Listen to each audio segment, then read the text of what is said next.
What's going on, y'all? Today we got creating the NBA GOAT Pyramid Part 2. Tier 1 revealed. If you ain't see Part 1, man, check out Part 1. It's on the channel. You know what I'm saying? Then come back over here and watch Part 2. John Havlicek, Elgin Baylor, David Robinson, Bob Pettit, straight into it. Next is Allen Iverson. Next is Moses Malone, Jerry West, Charles Barkley, Kevin Garnett. Oh, that was just the intro. What's up, everybody? It's Jimmy, and today we're gonna wrap up our NBA GOAT Pyramid. Before I go any further, make sure to watch part 1 for some examples, a breakdown on the formula I used for these picks, and some perspective on the matter. You can find a link to part 1 in the description below. So with that out of the way, let's get right into this. Starting off with tier 4, we have John Stockton. Possesses 2 NBA records that we may never see broken in our lifetime, and if you had to make a perfect point guard in a lab, John Stockton would be the result. Quick, intelligent, crafty, unselfish, durable. Top 3-point guard of all time, and ran one of the most unstoppable plays the game has ever seen with this man, Karl Malone, who falls in tier 4 as well. Second all-time in points, top 3 power forward of all time. And some may argue that he's the best power forward of all time, but just happened to run into an unstoppable Bulls team right in the prime of his career.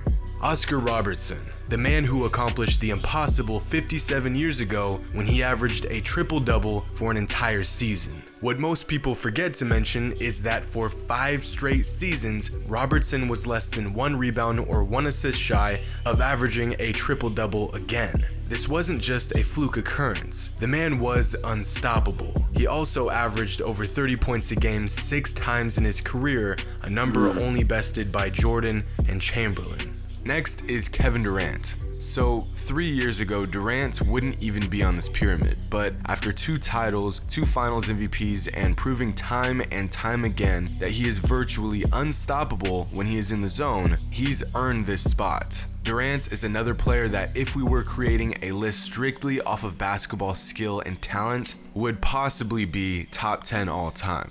But signing with the Warriors has stained his career, so he falls in tier 4. But he does have a lot of basketball ahead of him, so he'll more than likely rise much higher in years to come. Isaiah Thomas. Isaiah is an interesting player. He didn't put up absurd numbers, he didn't have flashy moves, he only played for 13 seasons, but his consistency and his drive was second to none. Absolutely relentless. Just ask Michael, the type of player that you'd hate to play against. 2-time NBA champion and one of the best point guards of all time. Julius Erving really introduced the basketball world to the athletic wing who could play above the rim. Think of an all-time great wing from the 80s to the 90s, and chances are he looked up to this man. Played his best years in the ABA, so his numbers don't reflect just how big of an impact he had on the game, but Dr. J is truly one of basketball's most legendary figures. Next is Dwayne Wade, the Flash, top 3 shooting guard of all time. 3-time NBA champion and won a finals MVP in just his 3rd season in the league. I'm glad that he got such a warm farewell tour because I think it reminded us of how great Wade really was. Next is Scottie Pippen. 6 rings, 8 NBA all-defensive first-team selections, a player that could have easily been a franchise player for any other organization. I personally consider him to be the best perimeter defender of all time and one of the greatest winners of all time as well. Remember, kids, 6 for 6. And finishing off tier 4, we have Stephen Curry. It's really odd to me that there are people out there who still think Curry isn't the greatest shooter of all time. Revolutionized the game, has been the cornerstone of the most winningest dynasty in modern NBA history, back-to-back MVPs, 3 titles, working on his 4th, and a laundry list of NBA records. Not too long ago, I heard someone say Curry may end his career as the best point guard in NBA history, which is just weird to hear since Magic Johnson has undoubtedly held that spot for a good 30 years now. But when it's all said and done, this is definitely a possibility. Truly a modern day basketball pioneer. And that wraps up tier 4, which means next up is tier 3. Now, these are players that could all be considered as top 10 all time depending on how you want to flip it. Guys that were the best player in the league throughout certain stretches of their career. You could also say that they were the best player for multiple championship runs. First up, we have Bill Russell. 11 championships, 5-time MVP. We play the game to win, and he was the best winner we've ever seen. An absolute monster on the glass, averaging over 22 rebounds, not for a stretch of seasons, but for his entire career. Would certainly be higher on this list if it weren't for the fact that he played in an NBA with only 8 teams. Not something he had control over, but again, something that we have to consider. With this next player, one of the most common lines you'll hear is the most dominant player to ever play the game. And that may certainly be the truth, because next up we have Shaquille O'Neal. For about a 10-year stretch, Shaq was doing whatever he wanted to on the court and no one was stopping him. Was considered as a top 50 player all time at just 23 years old and with only 4 NBA seasons under his belt. Next we have Tim Duncan.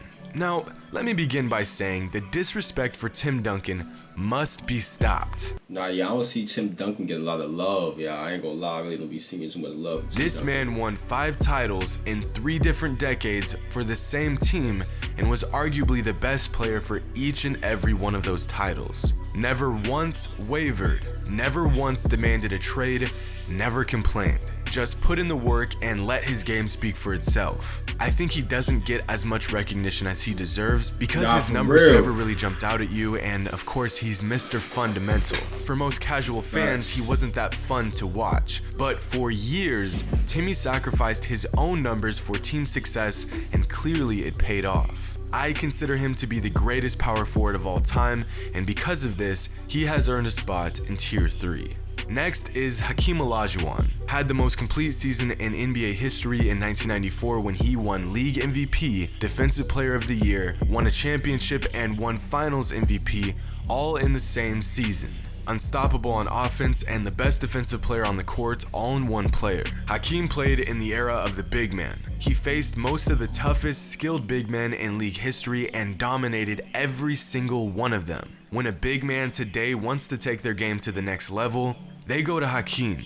Next up on tier 3 is Larry Bird. It's a shame that Bird's career was cut short by injury and he didn't begin his NBA journey until he was 23, but in 13 seasons he managed to solidify himself as one of the greatest shooters of all time, a relentless competitor, and a 3-time champion. Even as a 35-year-old with a crippled back, Bird averaged 24, 10, and 7 a game. Absolute monster. And rounding out tier 3 is a man whose records are so absurd, we've all just accepted the fact that they'll never be broken, and that's Wilt Chamberlain, the original Superman. There isn't much that needs to be said about Wilt. 100 points in a game, averaged 54 a season, 4-time MVP, led the league in assists one season just because he felt like it. To this day, it's still hard to really grasp the magnitude of some of his accomplishments. Now, this next tier, tier 2, is for players that you could make a strong argument for being the GOAT. Players that were not only the best in the NBA for a stretch of years, but in fact the best player of their generation. Players that make you say, you know, maybe so-and-so is the greatest player of all time. You could say, excluding tier 1, this would be my basketball Mount Rushmore.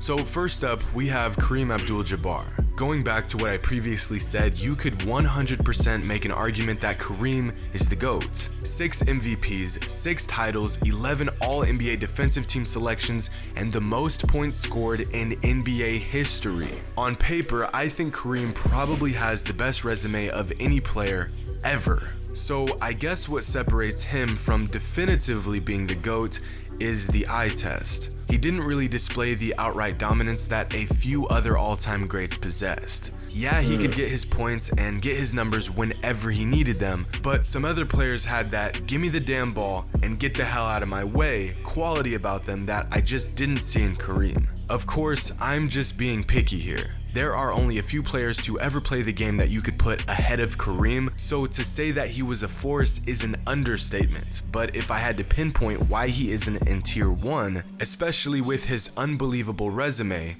that might just be why. Next is Kobe Bryant. Now, Kobe's spot on this pyramid is an interesting one. Just a few years ago, I would have probably had Kobe somewhere in tier 3, maybe a high tier 3. But now, I have him firmly in tier 2. And you're more than likely thinking, what changed in the last few years to make me change my mind? And the answer to that question is perspective. Since Kobe's departure from the NBA, I feel like the league is missing something. Of course, no one will ever replace Kobe, but that man possessed so much grit, so much determination, so much get out the f***ing way, I got this, that you could feel that confidence just watching him go to work. I just don't see that in anyone in today's game. I see glimpses of it here and there. I see guys who can turn it on from time to time, but nothing like what Kobe brought night in and night out. Not to mention, I don't think people put enough weight on those last 2 rings Kobe and his Lakers won. We are currently witnessing just how grueling it could be just to get to the finals. And this man came out of the Western Conference and won back-to-back rings with a team that wasn't even remotely as talented as what he was working with during their initial three-peat. He didn't really have a weakness in his game. He was offensively gifted, he was defensively relentless, and the more time that passes, the more I come to appreciate the player he was. Again, just like Kareem, you could make a solid argument that Kobe is the GOAT. You could make a similar argument about Magic Johnson, and that's why he falls right here on tier 2. Of all the point guards to come in and out of the league, Magic Johnson is the best we've ever seen. Built like a power forward, handles the ball like a guard, and the vision and passing ability like nothing we've ever seen before. But of all the incredible tangible skills Magic possessed, his most valuable skill was his leadership. No one could rally a group of guys, a group of talent, a group of egos, and get them to buy into one goal and strive to achieve that goal like Magic could. A 3-time MVP, 5-time champion, all in 13 short seasons. And this conversation would probably be different right now if he didn't have to sit out 4 seasons due to his illness. And still, Magic proved that he was the greatest point guard to ever play the game. Now, this next player, and the last player on tier 2, is a player that has set the tone for his entire generation. And that is LeBron James. When it's all said and done for LeBron, he'll more than likely climb to the top or near the top of about every major statistical category. And as his career begins to wind down, I think over the next couple years we'll really begin to see where he truly stands all time. LeBron is a very polarizing player, meaning some people love him and some people hate him. Some people have him as their GOAT, and others don't even have him in their top 10.